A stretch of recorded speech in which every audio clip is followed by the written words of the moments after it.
नमस्कार दोस्तों। आप सुन रहे हैं रात का खौफ। आज मैं आपको एक ऐसी डरावनी घटना सुनाने जा रहा हूं जिसे सुनने के बाद शायद अगली बार किसी सुनसान सड़क, घने जंगल या अनजान रास्ते से गुजरते समय आप एक बार जरूर सोचेंगे।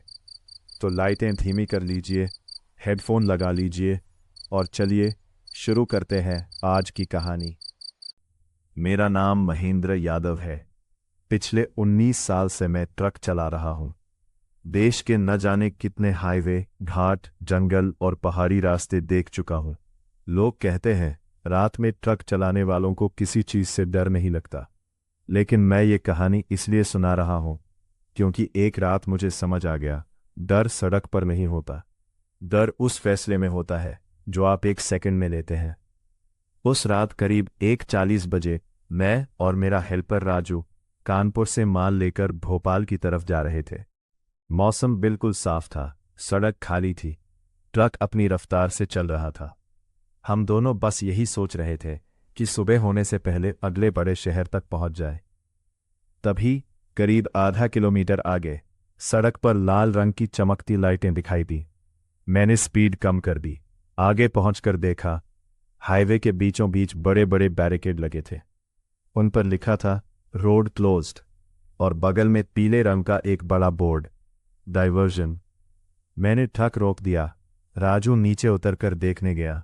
कुछ सेकंड बाद वापस आया।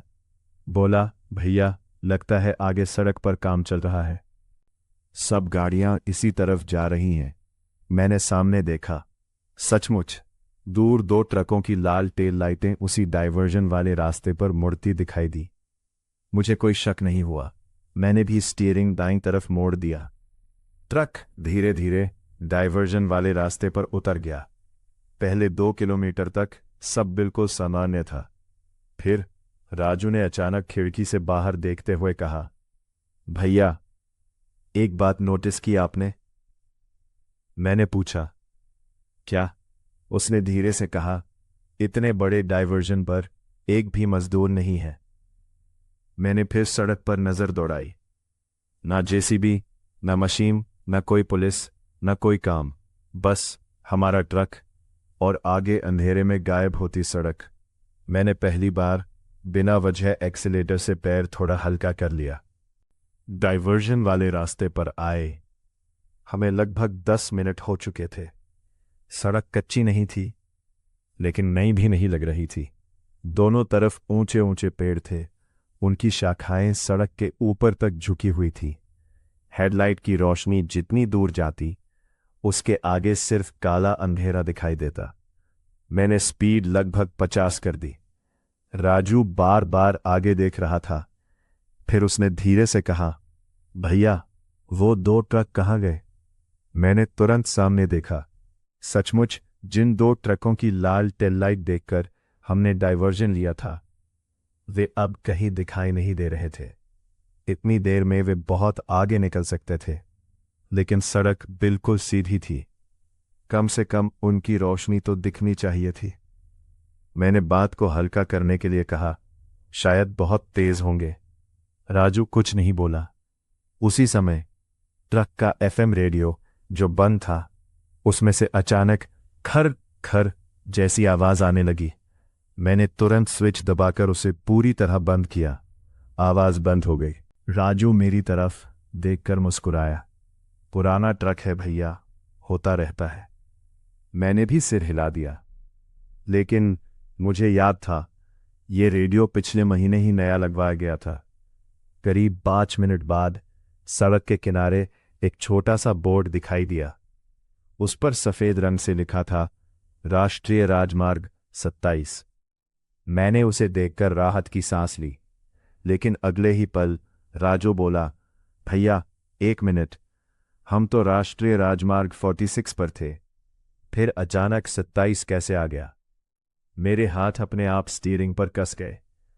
मैंने ट्रक नहीं रोका, लेकिन पहली बार मन में ये सवाल उठा, क्या हमने सचमुच सही डाइवर्जन लिया था? उसी समय पीछे से एक तेज रोशनी हमारी केबिन में पड़ी, जैसे कोई बड़ा वाहन बहुत तेजी से हमारे पीछे आ रहा हो। मैंने तुरंत साइड मिरर में देखा, लेकिन पीछे सड़क बिल्कुल खाली थी। ना कोई ट्रक, ना कोई बस, ना कोई कार। मैंने दोबारा शीशे में देखा, कुछ भी नहीं। राजू अब बिल्कुल चुप था। मैंने धीरे से कहा, जो भी हो, अब बिना वजह ट्रक नहीं रोकेंगे। राजू ने सिर्फ एक शब्द कहा, ठीक है। लेकिन उसके चेहरे से साफ लग रहा था, अब उसे भी यकीन होने लगा था कि इस डायवर्जन में कुछ तो गड़बड़ है। मैंने ट्रक की रफ्तार और कम कर दी। अब स्पीड लगभग 40 के आसपास थी। सड़क पर अजीब सी खामोशी थी। इंजन की आवाज के अलावा कुछ सुनाई नहीं दे रहा था। करीब 10 मिनट बाद हेडलाइट की रोशनी में एक मील का पत्थर दिखाई दिया। मैंने आदत के मुताबिक उस पर नजर डाली। उस पर लिखा था भोपाल 188 किलोमीटर। मैंने कोई ध्यान नहीं दिया। ट्रक आगे बढ़ता रहा। करीब 7-8 मिनट बाद एक और मील का पत्थर आया। मैंने उसे देखा और इस बार मेरा पैर अपने आप एक्सीलेटर से हट गया। उस पर भी लिखा था भोपाल 188 किलोमीटर। मैंने तुरंत ब्रेक नहीं लगाया, बस कुछ सेकंड तक चुपचाप आगे देखता रहा। राजू ने मेरी तरफ देखा। क्या हुआ भैया? मैंने धीरे से कहा। अभी जो पत्थर पीछे छूटा था उस पर भी यही लिखा था। राजू हंसने की कोशिश करते हुए बोला, हो सकता है आपने गलत पढ़ लिया हो। मैंने कोई जवाब नहीं दिया, लेकिन मन में पहली बार बेचैनी बढ़ गई। इतने साल ट्रक चलाते हुए मैंने कभी दो अलग अलग जगह एक जैसी दूरी वाला मील का पत्थर नहीं देखा था।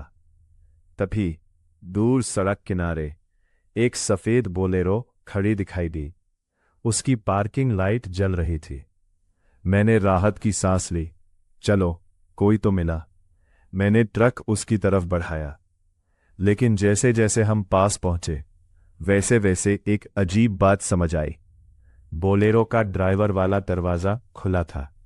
इंजन बंद था, लेकिन आसपास कोई आदमी नहीं था। राजू ने शीशे से बाहर झांका। रोकें क्या? मैंने 2 सेकंड सोचा। अगर सच में किसी की गाड़ी खराब हुई हो तो मदद करना जरूरी था। मैंने ट्रक धीरे धीरे बोलेरो के पीछे रोक दिया। इंजन चालू ही रहने दिया। मैं और राजू नीचे उतरे और चारों तरफ टॉर्च घुमाई। कोई नहीं। मैंने बोलेरो के अंदर झांका। चाबी लगी हुई थी। मोबाइल सीट पर रखा था। पानी की बोतल आधी भरी थी। ऐसा लग रहा था जैसे कोई अभी अभी गाड़ी छोड़कर गया हो। तभी जंगल की तरफ से बहुत धीमी आवाज आई। सुनिए। मैं और राजू एक साथ उस दिशा में देखने लगे। आवाज फिर आई, इस बार थोड़ी साफ। इधर। राजू ने मेरी तरफ देखा। उसकी आंखों में सवाल था। मैंने टॉर्च कसकर पकड़ी और पहली बार हम दोनों सड़क छोड़कर जंगल की तरफ देखने लगे। मैं और राजू सड़क के किनारे खड़े थे। आवाज फिर आई, सुनिए। इस बार साफ सुनाई दिया, लेकिन आवाज में घबराहट नहीं थी, जैसे कोई धीरे से बुला रहा हो। राजू ने टॉर्च जंगल की तरफ घुमाई। घने पेड़ों के बीच कुछ भी दिखाई नहीं दे रहा था। उसने धीमी आवाज में पूछा, भैया देखे? मैंने तुरंत सिर हिलाया। नहीं। राजू मेरी तरफ देखने लगा। मैं बोला, याद रख, रात के 1:30-2 बजे जंगल में किसी अनजान आवाज के पीछे नहीं जाते। इतना कहकर मैं वापस ट्रक की तरफ मुड़ गया। तभी पीछे खड़ी बोलेरो का हॉर्न अचानक एक बार बजा। पां! मैं और राजू दोनों पलटकर देखने लगे। बोलेरो वैसे ही खड़ी थी। दरवाजा अब भी खुला था, लेकिन उसके अंदर किसी की परछाई भी नहीं थी।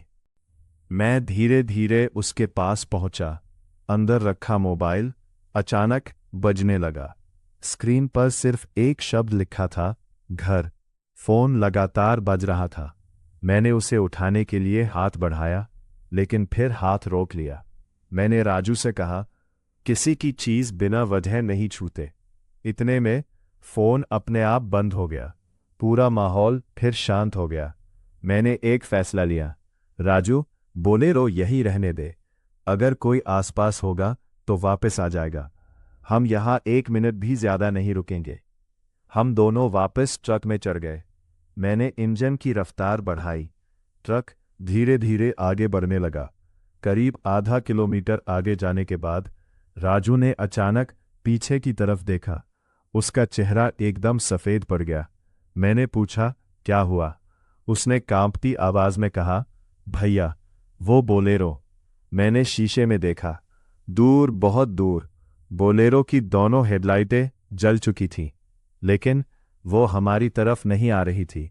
वो वहीं खड़ी थी और उसकी हेडलाइटें सीधे हमारी पीठ पर टिकी हुई थीं। मैंने बिना कुछ बोले ट्रक की रफ्तार और बढ़ा दी। लेकिन पता नहीं क्यों मुझे पहली बार ऐसा लगा जैसे हमने किसी मुसीबत से दूरी नहीं बनाई, बल्कि उसे अपने साथ छोड़ आए हो। मैंने ट्रक की रफ्तार बढ़ा दी। पीछे मुड़कर देखने की हिम्मत अब न मैं कर रहा था, न राजू। करीब 15 मिनट तक हम दोनों चुप रहे। अचानक सामने एक बड़ा हरा साइन बोर्ड दिखाई दिया। मैंने राहत की सांस ली। चलो, अब हाईवे आने वाला होगा। लेकिन जैसे ही ट्रक बोर्ड के पास पहुंचा, मेरे हाथ स्टीयरिंग पर जम गए। बोर्ड पर लिखा था, राष्ट्रीय राजमार्ग 46, 52 किलोमीटर पीछे। मैंने दोबारा पढ़ा, फिर तीसरी बार पढ़ा। राजू भी सीट से आगे झुक गया। वह बोला, भैया, पीछे। मैंने धीरे से कहा, हाँ, अगर यह बोर्ड सही है तो हम पिछले 40-45 मिनट से आगे नहीं, बल्कि पीछे जा रहे हैं। केबिन में एकदम सन्नाटा छा गया। इतने में जीपीएस ने पहली बार आवाज निकाली, यू टर्न ले। मैंने स्क्रीन की तरफ देखा। मैप पूरी तरह घूम रहा था। नीली लाइन बार बार अपनी जगह बदल रही थी। फिर अचानक जीपीएस की स्क्रीन काली हो गई। राजू ने मोबाइल निकाला। नेटवर्क नहीं। मैंने अपना मोबाइल देखा, उसमें भी नो सर्विस। मैंने गहरी सांस ली। इतने साल ट्रक चलाते हुए एक बात सीखी थी, जब मशीनें एक साथ गड़बड़ करने लगे तो घबराना नहीं चाहिए। मैंने राजू से कहा, ध्यान से सुन, अब जो भी करेंगे सोच कर करेंगे। बिना वजह ट्रक नहीं छोड़ेंगे और किसी अनजान आदमी की बात पर भरोसा नहीं करेंगे। राजू ने सिर हिलाया। तभी दूर सड़क के बीचों बीच कोई आदमी खड़ा दिखाई दिया। उसने ना हाथ हिलाया, ना रास्ता रोका, बस वो बिल्कुल सीधा खड़ा था, इतनी दूर कि चेहरा दिखाई नहीं दे रहा था। मैंने धीरे धीरे ट्रक की स्पीड कम की। राजू फुसफुसाया, भैया, क्या करें? मैंने बिना नजर हटाए कहा, पहले ये देखेंगे कि वो खुद हटता है या हमें रोकना चाहता है। ट्रक धीरे धीरे उसकी तरफ बढ़ने लगा और पहली बार मुझे महसूस हुआ कि शायद इस डायवर्जन पर हम अकेले नहीं हैं। ट्रक धीरे धीरे उसकी तरफ बढ़ रहा था। मैंने 2 बार लगातार हॉर्न बजाया, पांक पा, लेकिन वो आदमी अपनी जगह से 1 इंच भी नहीं हिला। अब वो हेडलाइट की पूरी रोशनी में आ चुका था। उसने फीकी सी खाकी शर्ट पहन रखी थी, सिर झुका हुआ था, दोनों हाथ शरीर के किनारे सीधे लटक रहे थे। मैंने ट्रक की स्पीड लगभग 10 कर दी। राजू घबराकर बोला, भैया, कहीं टक्कर ना लग जाए। मैंने धीरे से कहा, अगर ये इंसान है तो आखिरी पल में हट जाएगा। हमारे और उसके बीच अब मुश्किल से 30-40 फीट की दूरी रह गई थी। मैंने लगातार हॉर्न बजाना शुरू कर दिया। फिर उस आदमी ने पहली बार हरकत की, लेकिन सड़क से हटने के लिए नहीं। उसने धीरे धीरे अपना दाहिना हाथ उठाया और सड़क के बाईं तरफ इशारा कर दिया। बस इतना ही। ना कुछ बोला, न हमारी तरफ देखा। राजू घबरा कर बोला, भैया, क्या करें? मैंने तुरंत फैसला लिया, नहीं, हम सड़क नहीं छोड़ेंगे। मैंने ट्रक सीधा उसी लेन में रखा। जैसे ही ट्रक उसके बिल्कुल सामने पहुंचा, मैंने ब्रेक दबाया। ट्रक रुक गया। वो आदमी हेडलाइट के सामने था, लेकिन जैसे ही मैंने दरवाज़ा खोलकर नीचे उतरने के लिए हैंडल पकड़ा, राजू ने जोर से मेरा हाथ पकड़ लिया। उसकी आवाज़ कांप रही थी, भैया, सामने देखो। मैंने फिर विंडशील्ड की तरफ देखा। सड़क खाली थी, वहां कोई नहीं था। मैंने तुरंत दोनों तरफ देखा। सड़क सीधी थी, दाएं जंगल, बाएं जंगल, छिपने की कोई जगह नहीं। इतने कम समय में कोई आदमी गायब हो ही नहीं सकता था। हम दोनों कुछ सेकंड तक बिना बोले बैठे रहे। तभी ट्रक के पीछे से थक, जैसे किसी ने लोहे की बॉडी पर एक बार हाथ मारा हो। मैंने शीशे में देखा, कुछ नहीं। फिर थक, इस बार आवाज ट्रक के दाईं तरफ से आई। राजू ने फुसफुसाकर कहा, भैया, अब यहां एक सेकंड भी नहीं रुकना चाहिए। मैंने बिना जवाब दिए पहला गियर लगाया और ट्रक तेजी से आगे बढ़ा दिया। लेकिन करीब 100 मीटर आगे जाते ही हेडलाइट की रोशनी में सड़क के किनारे वही खाकी शर्ट पहने आदमी फिर खड़ा दिखाई दिया। इस बार उसका सिर उठा हुआ था और वो सीधे हमारी तरफ देख रहा था। मैंने ट्रक की स्पीड लगभग 60 कर दी।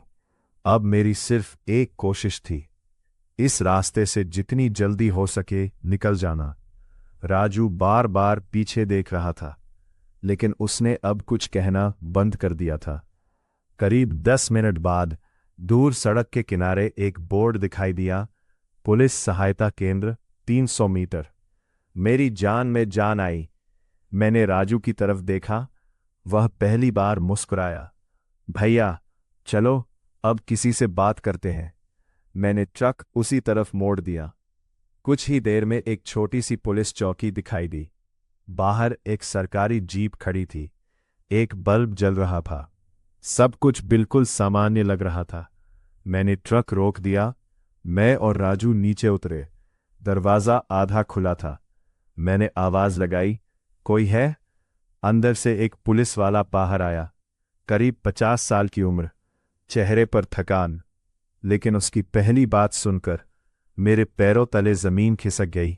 वह बोला, तुम लोगों ने दी डायवर्जन वाला रास्ता ले लिया? मैंने चौंक कर पूछा, आपको कैसे पता?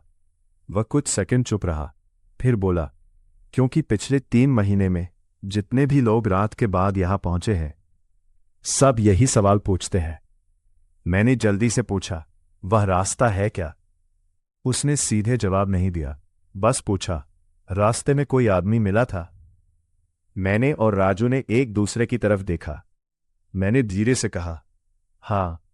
पुलिस वाले ने गहरी सांस ली, फिर बोला, उसने हाथ से इशारा किया था।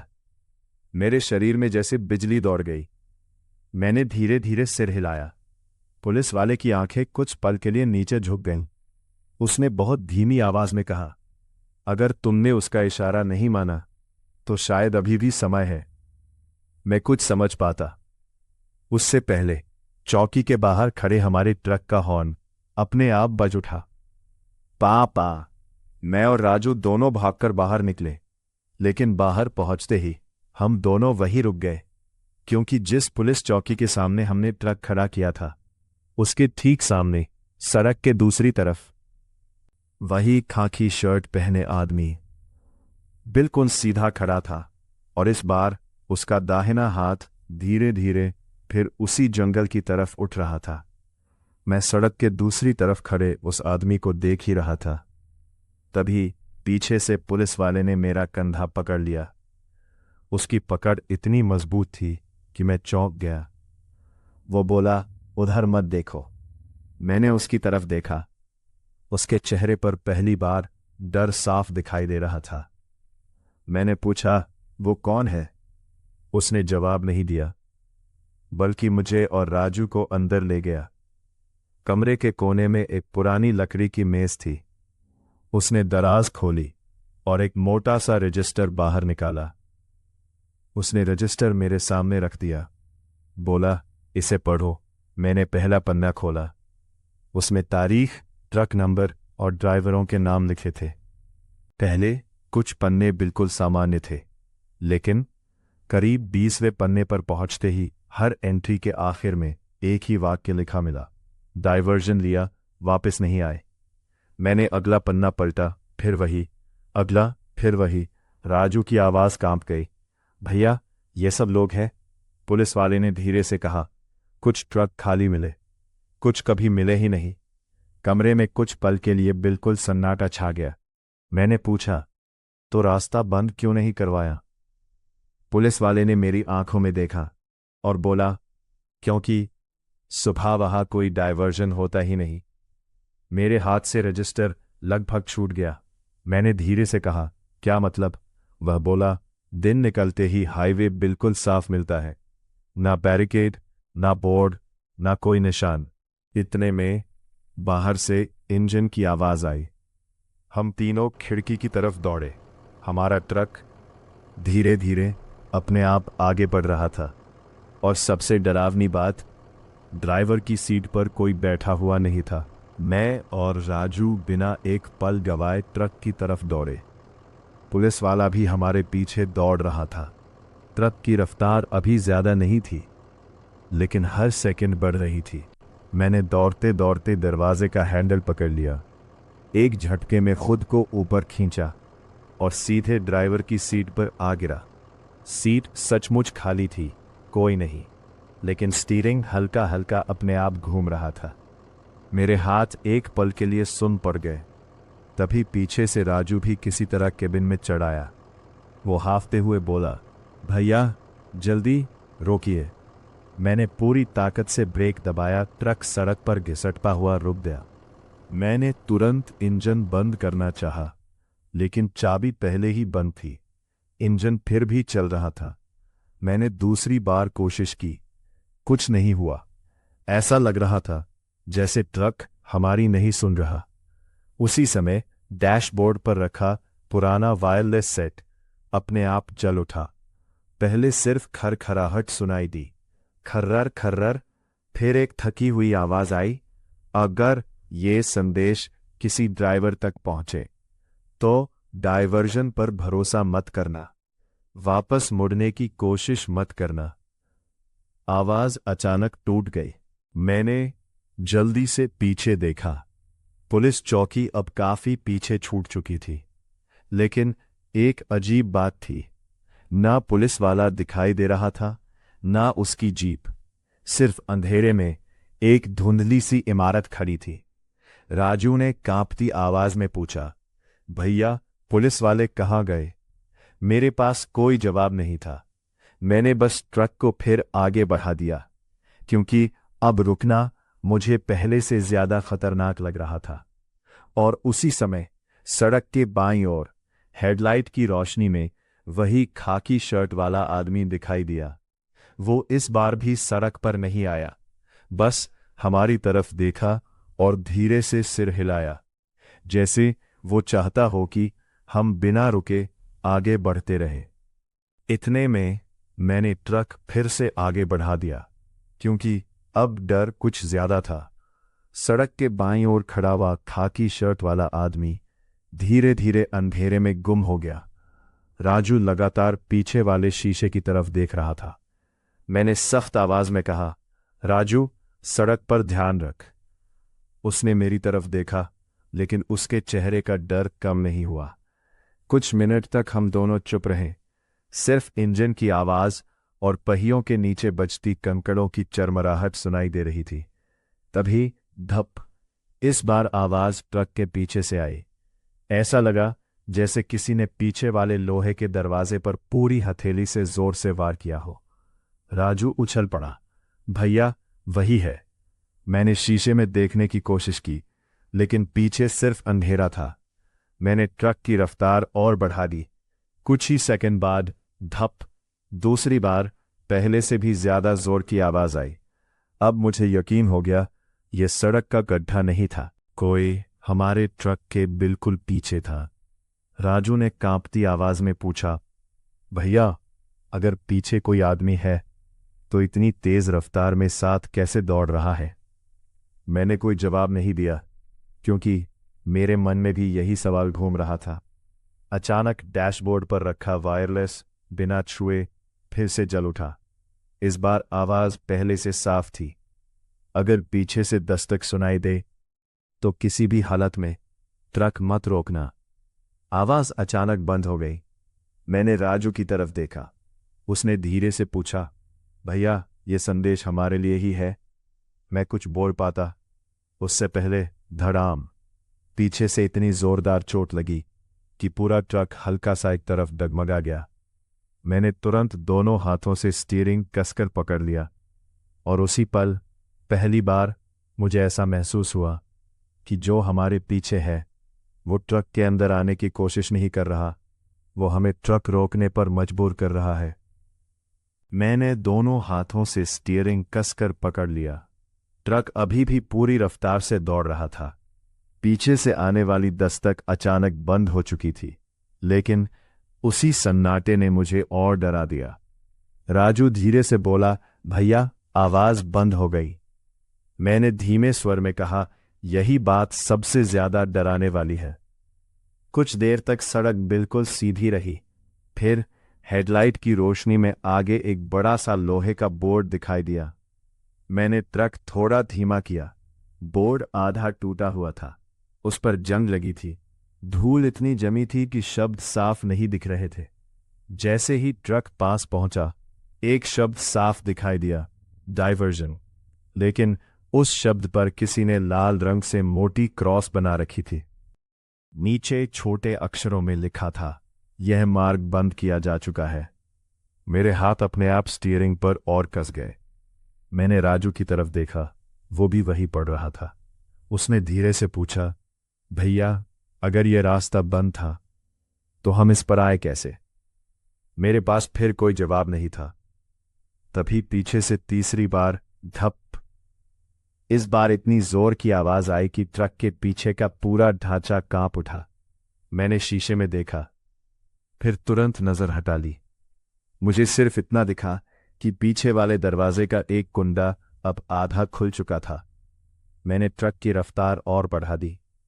उसी समय सड़क के दाईं तरफ वही खाकी शर्ट वाला आदमी फिर दिखाई दिया। इस बार वो सिर्फ खड़ा नहीं था, बल्कि सड़क के किनारे खड़ा होकर बार बार आगे की तरफ इशारा कर रहा था, जैसे कह रहा हो, रुको मत, बस आगे बढ़ते रहो। मैंने बिना एक पल गंवाए एक्सेलरेटर पूरी तरह दबा दिया और तभी पहली बार ट्रक के पीछे से किसी के नाखून लोहे पर खिसकने की लंबी आवाज सुनाई दी। घरर। राजू ने दोनों कान बंद कर लिए। मैंने दांत भींच लिए। अब मुझे यकीन हो गया था, जो भी हमारा पीछा कर रहा था वो अब ट्रक को छोड़ने वाला नहीं था। मैंने एक्सीलेटर पूरी तरह दबा रखा था। पीछे से लोहे पर घिसटने की आवाज अब भी लगातार आ रही थी। घरर घरर। राजू ने धीरे से कहा, भैया अगर पीछे वाला दरवाजा खुल गया तो? मैंने बिना उसकी तरफ देखे जवाब दिया, जब तक ट्रक चल रहा है उसे मत सोच। इतने में सामने दूर एक हल्की सफेद रोशनी दिखाई दी। पहले मुझे लगा शायद किसी दूसरे ट्रक की हेडलाइट है, लेकिन जैसे जैसे हम पास पहुंचे मुझे समझ आ गया वो सड़क किनारे लगा एक बड़ा साइन बोर्ड था। मैंने हेडलाइट की रोशनी उस पर डाली। उस पर लिखा था, राष्ट्रीय राजमार्ग 800 मीटर आगे। मेरे सीने में पहली बार उम्मीद जगी। मैंने राजू से कहा, अगर ये बोर्ड सच है तो हम बच जाएंगे। राजू ने भी राहत की सांस ली, लेकिन उसी पल पीछे से एक ऐसी जोरदार चोट लगी कि पूरा ट्रक हिल गया। धड़ाम। स्टीयरिंग मेरे हाथ से लगभग छूट गया। मैंने किसी तरह ट्रक संभाला और तभी रेयर व्यू मिरर अपने आप नीचे झुक गया। मैंने उसे सीधा करने के लिए हाथ बढ़ाया, लेकिन जैसे ही मेरी नज़र शीशे पर पड़ी मैं एक पल के लिए जम गया। शीशे में पीछे वाला दरवाज़ा आधा खुला दिखाई दे रहा था, लेकिन उसके बाहर कुछ नहीं था, ना कोई आदमी न कोई जानवर। फिर भी दरवाज़ा बार बार अपने आप खुलने बंद होने की कोशिश कर रहा था। धक धक, जैसे कोई अदृश्य ताकत उसे पकड़कर खींच रही हो। मैंने तुरंत नजर हटा ली। राजू ने घबराकर पूछा, क्या देखा आपने? मैंने धीरे से कहा, कुछ भी साफ नहीं, और यही सबसे बड़ा डर है। उसी समय सड़क अचानक चौड़ी होने लगी। घना जंगल पीछे छूटने लगा। दूर हाईवे पर दौड़ते ट्रकों की रोशनी साफ दिखाई देने लगी। लेकिन जैसे ही हमारा ट्रक उस रास्ते तक पहुंचने वाला था, पूरे ट्रक के अंदर एक साथ बर्फ जैसी ठंडी हवा भर गई और पहली बार पीछे से एक लंबी गहरी सांस की आवाज पूरे कैबिन में गूंज उठी। ऐसा लगा जैसे जिस चीज ने अब तक हमारा पीछा किया था उसे भी समझ आ गया था कि हम उसके रास्ते से निकलने वाले हैं। मैंने पूरी ताकत से एक्सीलेटर दबा दिया। सामने हाईवे की रोशनी अब बिल्कुल साफ दिखाई दे रही थी। बस करीब 500 मीटर का फासला बचा था। राजू की आंखों में पहली बार उम्मीद दिखाई दी। भैया, निकल जाएंगे। मैंने कुछ नहीं कहा, मेरी नज़र सिर्फ सड़क पर थी। उसी समय अचानक पूरे ट्रक की हेडलाइट एक बार झपकी, फिर दूसरी बार और तीसरी बार पूरी तरह बुझ गई। चारों तरफ घना अंधेरा छा गया। मैंने तुरंत डिपर ऑन किया। कुछ नहीं, हेडलाइट बंद थी। अब रास्ता सिर्फ दूर हाईवे की हल्की रोशनी से दिखाई दे रहा था। तभी राजू ने कांपती आवाज में कहा, भैया, वह सामने। मैंने सामने देखा। सड़क के बीचों बीच वही खाकी शर्ट वाला आदमी खड़ा था, लेकिन इस बार उसने रास्ता नहीं रोका। उसने पूरी ताकत से अपना हाथ दाएं ओर घुमाया, जैसे किसी चीज से बचने का इशारा कर रहा हो। मैंने बिना एक पल गंवाए स्टीयरिंग दाईं तरफ मोड़ दिया। उसी क्षण जहां हमारा ट्रक सीधा जाने वाला था, वहां सड़क का एक बड़ा हिस्सा अचानक धंस गया। धड़ाम! मिट्टी और पत्थरों का गुबार हवा में भर गया। अगर मैंने एक सेकंड भी देर की होती तो ट्रक सीधे उस गड्ढे में समा जाता। राजू के मुंह से बस एक शब्द निकला, बच गए। मेरे माथे से पसीना टपक रहा था। मैंने तुरंत ट्रक संभाला और दोबारा सामने देखा। वो खाकी शर्ट वाला आदमी अब सड़क के किनारे खड़ा था। उसने पहली बार हल्की सी मुस्कान दी और धीरे धीरे पीछे हटते हुए जंगल के अंधेरे में खो गया। उसी पल ट्रक के पीछे से आने वाली सारी आवाजें एकदम बंद हो गईं। न दस्तक, न नाखून घिसटने की आवाज, न भारी सांसें, सिर्फ इंजन की आवाज बची थी। कुछ ही सेकंड बाद हमारा ट्रक मुख्य हाईवे पर चढ़ गया। सामने से दूसरे ट्रक, बसें और कारें गुजर रही थी, जैसे कुछ हुआ ही ना हो। लेकिन मैंने रियर व्यू मिरर में आखिरी बार पीछे देखा। दूर जंगल की तरफ एक अकेली टॉर्च जैसी रोशनी कुछ पल जली और फिर हमेशा के लिए बुझ गई। मुख्य हाईवे पर पहुंचते ही मैंने पहली बार ट्रक की रफ्तार कम की। पीछे से ना दस्तक आ रही थी, ना लोहे पर नाखून घिसटने की आवाज। सब कुछ अचानक शांत हो चुका था। राजू ने कांपते हुए कहा, भैया, लगता है पीछा छूट गया। मैंने कोई जवाब नहीं दिया, क्योंकि मेरे हाथ अब भी कांप रहे थे। करीब आधे घंटे बाद हमें एक असली पुलिस चौकी दिखाई दी। इस बार चौकी पर रोशनी थी। 2 पुलिसकर्मी ड्यूटी पर थे। मैंने ट्रक रोका और पूरी रात की बात उन्हें बता दी। दोनों पुलिस वाले चुपचाप सुनते रहे। फिर उनमें से एक बुजुर्ग हवलदार हमें अंदर ले गया। उसने अलमारी से एक पुरानी फाइल निकाली। फाइल के पहले पन्ने पर लिखा था, दुर्घटना जुलाई 2011। उसने धीरे से कहा, जिस डाइवर्जन से तुम आए हो उसे 15 साल पहले हमेशा के लिए बंद कर दिया गया था। मैं और राजू एक दूसरे का चेहरा देखने लगे। हवलदार ने आगे कहा, बरसात की रात थी। पुल का एक हिस्सा टूट चुका था। कुछ लोगों ने मजाक में डाइवर्जन का बोर्ड दूसरी तरफ घुमा दिया था। 3 ट्रक उस बंद रास्ते पर चले गए।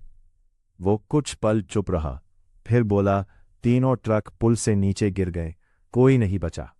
मेरे पूरे शरीर में सिहरन दौड़ गई। मैंने धीरे से पूछा, और वो खाकी शर्ट वाला आदमी? हवलदार ने फाइल का एक पुराना फोटो हमारे सामने रख दिया। फोटो में एक ट्रैफिक पुलिसकर्मी खड़ा था। उसने खाकी शर्ट पहन रखी थी। चेहरा वही था। हवलदार की आवाज भर्रा गई। उसका नाम सुरेश चौहान था। उस रात उसने कई ट्रकों को रोककर वापस भेज दिया, लेकिन आखिरी ट्रक को बचाने की कोशिश में वो खुद पुल के साथ नीचे गिर गया। कमरे में कुछ पल तक कोई नहीं बोला। मैंने फोटो को आखिरी बार देखा। वही चेहरा, वही आंखें जो पूरी रात हमें आगे बढ़ने का इशारा करती रही थी। मैंने हिम्मत करके आखिरी सवाल पूछा, और हमारे ट्रक का पीछा कौन कर रहा था? हवलदार ने मेरी तरफ देखा, फिर बहुत धीरे से बोला, उस सवाल का जवाब आज तक किसी के पास नहीं है। लेकिन वह फाइल का आखिरी पन्ना खोलता है। उसमें कई ट्रक ड्राइवरों के बयान दर्ज थे। हर बयान अलग था, लेकिन एक बात हर बयान में बिल्कुल एक जैसी थी। हमें पूरी रात ऐसा लगा जैसे कोई हमारे ट्रक के पीछे या छत पर हमारे साथ साथ चल रहा हो। मैंने फाइल बंद कर दी। उस रात के बाद मैंने उस रास्ते पर कभी ट्रक नहीं चलाया। लेकिन आज भी जब किसी सुनसान हाईवे पर रात के 2 या 3 बजे अचानक ट्रक की छत पर हल्की सी ठक की आवाज़ सुनाई देती है, तो मैं कभी ऊपर देखने की कोशिश नहीं करता, क्योंकि कुछ सवालों के जवाब शायद कभी मिलने ही नहीं चाहिए। दोस्तों, ये थी आज की डरावनी कहानी। अगर आपको ये कहानी पसंद आई हो तो वीडियो को लाइक करें, और ऐसी ही डरावनी कहानियां सुनने के लिए रात का खौफ को सब्सक्राइब करना ना भूलें। मैं फिर मिलूंगा एक नई डरावनी कहानी के साथ। तब तक अपना ख्याल रखिए, क्योंकि हर रात कोई ना कोई अनकहा राज अपने साथ ज़रूर लेकर आती है। नमस्कार।